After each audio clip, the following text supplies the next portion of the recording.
స్వరాజ్యం నా జన్మ హక్కు, నేనది సాధించుకుంటాను. ఈ ఒక్క మాటే బ్రిటిష్ సామ్రాజ్యాన్ని వణికించింది. ఈ మాటే కోట్లాది భారతీయుల గుండెల్లో నిప్పు రాజేసింది. ఇది బాల్ గంగాధర్ తిలక్ గారి గర్జన.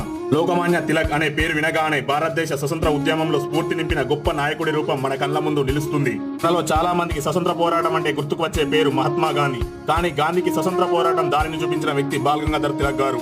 గాంధీ తన తొలి ఉద్యమానికి బాల్ గంగాధర్ తిలక్ గారి ఆశీర్వాదం తీసుకున్నాడు. అలానే మనలో చాలా మందికి తెలియని విషయం, మనం ప్రతి ఏటా గణపతి పండుగ జరుపుకుంటాం. దీని వెనుక కూడా బాల్ గంగాధర్ తిలక్ గారు ఉన్నారు. మన భారతదేశ స్వతంత్ర పోరాట సమయంలో అప్పట్లో బ్రిటిష్ వాళ్ళు గుంపులుగా సమావేశం కావడం నిషేధించారు. కానీ ధార్మిక వేడుకలకు మాత్రం అనుమతి ఇచ్చేవారు. అదే దానిని ఉపయోగించి బాల్ గంగాధర్ తిలక్ గారు 1893 సంవత్సరంలో ప్రజలందరి ఐకమత్యం కొరకు వీధులలో గణేష్ ఉత్సవాలు జరిపించడం మొదలుపెట్టారు. అలానే తిలక్ గారిని బ్రిటిష్ వాళ్ళు is the father of Indian unrest అని పిలిచేవారు. బాల్ గంగాధర్ తిలక్ గారు ఇప్పుడు మీరు మా మధ్యలో లేకపోవచ్చు, కానీ మీ నినాదం స్వరాజ్యం నా జన్మ హక్కు అనే మీ మాట దేశం గుండెల్లో ఇంకా మారుమోగుతూనే ఉంది. జై హింద్, జై భారత్.